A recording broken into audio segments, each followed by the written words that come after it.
O SRZD Carnaval veio hoje conferir de perto o trabalho em uma das maiores e mais tradicionais escolas de samba do Carnaval Carioca. E aproveitando o ensejo, fizemos um papo de carnavalesco com Alexandre Lousada, carnavalesco de 2015, e que nos contou uma série de segredos que nós vamos desvendar. Nesse primeiro bloco, vamos contar a história de um compositor, passista, componente de ala e que virou carnavalesco.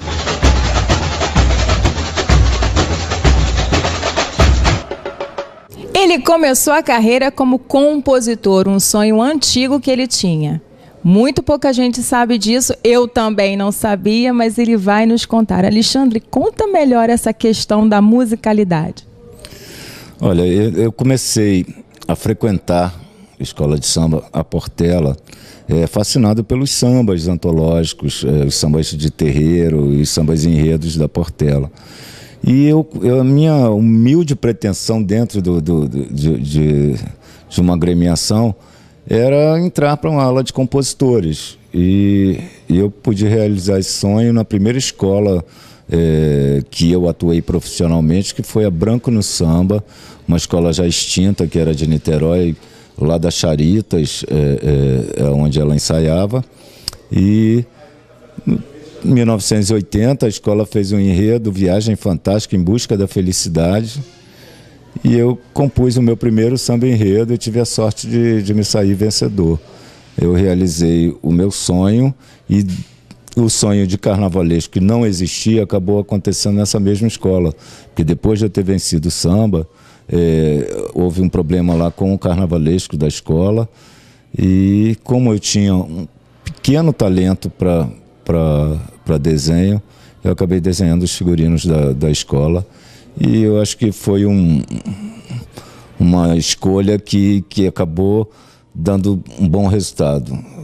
A escola foi campeã, eu tirei nota 10, meu samba tirou nota 10, e eu me tornei carnavalesco. Aí nunca mais atuei como compositor. Foi um sonho que eu tinha, um sonho que eu realizei, mas um sonho que eu tive que adormecer, porque passei para o outro lado da história, que é compor uma sinopse para inspirar um compositor. E você acha que essa sua veia de compositor ajuda bastante na hora de produzir a sinopse, de pensar nos caminhos que você vai percorrer no enredo que você vai contar? Com certeza. Já é mais do que sabido a forma como eu escrevo uma sinopse, que de uma forma poética, fazendo um jogo de palavras com um assunto que eu estou tentando escrever, uma forma de induzir ao compositor a poesia dentro do samba. E eu não consigo pensar de outra forma. E o mais interessante é que a maioria dos sambas que venceram nas escolas que eu atuei como carnavalesco, escrevendo sinopse dessa forma, nenhum deles me copia. Então eu acho que é uma fonte de inspiração para eles, mas é também uma forma de eu realizar sempre esse sonho de ser compositor, que quando eu escrevo uma sinopse eu já imagino o meu samba, como eu faria o samba. E eu acho que tem dado certo na maioria das vezes, e se tornou uma marca, um estilo que eu sigo até hoje. Em algum momento, essa questão de escrever músicas, de compor sambas, foi determinante ou auxiliou, por exemplo, na escolha de um samba enredo? Em alguma escola que você trabalhou, você já deu aquele pitaco, olha, assim não tá bom, vai por outro caminho? Olha, eu tenho uma voz grave, então alguns sambas que já venceram comigo, para eu cantar fica muito difícil. Mas se eu for escolher pela minha forma de cantar, pelo que a minha voz possibilita, eu acho que não é o melhor, eu tenho que pensar como um todo. Eu aprendi muita coisa com os diretores de harmonia com os quais eu trabalhei, o meu próprio olhar para o corpo da escola, como interpreta um samba que está sendo cantado lá no palanque. A gente consegue tirar uma média do que pode ou não pode funcionar. Se a baiana, a ala de baianas, a parte feminina da escola de samba, que tem talvez uma voz mais aguda, elas conseguem alcançar aquela nota, então é aquele samba, eu acho que se elas vão bem ali, outros com voz mais grave pode também conseguir, né? Mas hoje tem tanta técnica envolvida na composição, os sambas já são mais curtos, são mais comerciais, entendeu? Eu procuro sempre observar aquele que traz a essência. Não gosto de sambas muito descritíveis, entendeu? Eu gosto da poesia, da metáfora bem colocada. E por isso que aqui na Portela eu me reservo esse direito. Eu não induzo, não quero participar, eu vou lá como um observador.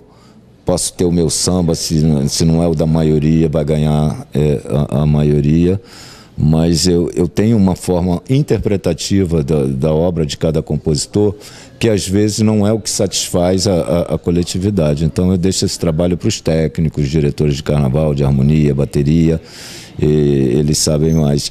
E respeitando, logicamente, a opinião dos mais antigos da Portela, porque eu estou numa escola tradicional, eu aprendi a amar a Portela pelas suas tradições e eu tenho que respeitar muito isso. Hoje em dia muito se debate sobre a questão do samba bom e o samba que não é bom. O que é um samba bom, na verdade? É um samba que consegue atravessar, na minha opinião, a Marquês de Sapucaí, entendeu? E não parar ali na Praça da Apoteose. O samba bom é aquele que não sai da sua cabeça, pode ser lá de 1960, como pode ser o de 2015, mas aquele samba que vai ficar na memória das pessoas e se tornar um dos ícones de sambas enredos de todos os tempos. Você me confidenciou que em uma das escolas que você trabalhou, e na qual houve junção de sambas, que é uma coisa até que muitas pessoas criticam, e eu queria que você falasse um pouquinho sobre isso, você conseguiu colocar um samba da maneira que o enredo pedia e de uma forma que foi muito aplaudido pela crítica, inclusive. Queria que você comentasse um pouquinho sobre isso. Olha, esse foi a Grande Rio, a primeira vez que estive lá, no Mundo da Lua, o enredo. Nós não tínhamos nenhum samba concorrente que pudesse ser considerado assim. Esse é o samba para a gente desfilar. E o Laíla já tinha uma experiência de junção de sambas na Beija-Flor, com Joãozinho 30, e me deu essa incumbência de juntar as letras de 3 sambas que muito pouca gente sabe, pensa que é um samba que se tornou antológico para Grande Rio, mas é a junção de 3 sambas. Vamos dizer que a maior parte dele pertencia ao Nego, o irmão do Neguinho, que era compositor também. Um compositor falecido que fez o refrão mais conhecido desse samba, que é Ô Luá, Ô Luá, entendeu? Só foi aproveitado o refrão do samba dele. O falecido de Cro, que fazia parte também da composição desse samba, e eu fiz uma costura, lógico, para você juntar a primeira estrofe com uma segunda de outro, a gente tem que inserir frases para uma coisa combinar, até mesmo do raciocínio. Aí o Laíla e os músicos baixam um tom para poder emendar a parte melódica, foi feita em estúdio pelo Laíla, mas tem parte da letra do samba ali que, modéstia à parte, é minha, em parceria com esses grandes compositores. E aí entrou o dedo do compositor, que vem de uma família de compositores também. Teu irmão também é compositor, não é isso? Na verdade, a minha família, desde o início, muito musical. Antes de ser compositor de samba, eu fiz algumas incursões com até um compositor famoso, que é o Dalto, né, que é de Niterói. Eu tenho algumas coisas com ele, mas que ainda não foram editadas, ainda não foram gravadas. E como 2 irmãos, um desses que é compositor e o outro Um tocava violão, outro tocava cavaquinho, outro canta. Então, eu sempre fui muito acostumado com isso. Mas eu era não tinha esse talento, nem de voz, nem de instrumento. E o primeiro samba que eu fiz, eu conseguia colocar a harmonia e o ritmo batendo no próprio peito, né? Muita gente faz isso.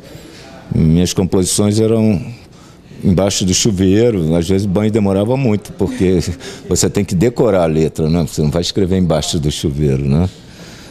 Mas a vida foi me mostrando essas coisas. E desenhar. Eu aprendi a escrever poesia primeiro. Meu avô me induziu, ele era um poeta e eu fazia meus versinhos desde pequeno e desenhava. Desenhava como toda criança desenhou, entendeu? Mas nunca, eu não me considero, nem quando, o último carnaval que eu desenhei mesmo foi o da Vila Isabel, foi meu último, porque quando eu fui depois para Beija-Flor, a Beija-Flor tem uma comissão e tinham pessoas que desenhavam. Fiquei um pouco enciumado, mas tive que abrir mão. Mas nunca me considerei um fera assim no desenho, não. Eu acho que eu sou uma pessoa, sou um fruto do meio, que eu passei, eu acho que por todos os estágios que uma pessoa, um apaixonado por carnaval pode galgar dentro da escola de samba. Fui ora artesão, diretor, desenhista mesmo, mas tem muita fera aí, cada dia surge uma melhor que a outra. Mas eu acho que a experiência, por ser fruto do meio, me fez ter paciência primeiro. Você não se considera, aliás, a gente nunca deve se considerar pronto, apto, entendeu? Ninguém é dono da verdade, sempre chega alguma coisa nova, e você tem que respeitar isso, estar antenado mesmo, senão você fica estagnado, né? Sempre procurar uma certa modernidade, aliar as suas convicções carnavalescas com o que o espetáculo precisa, entendeu? Eu sou assim, eu prefiro não ser igual de um ano para o outro, assim, ter uma cisão radical. O ano passado a Portela trouxe ela toda tradicional, esse ano não tem nada de tradicional, já que o enredo é surreal.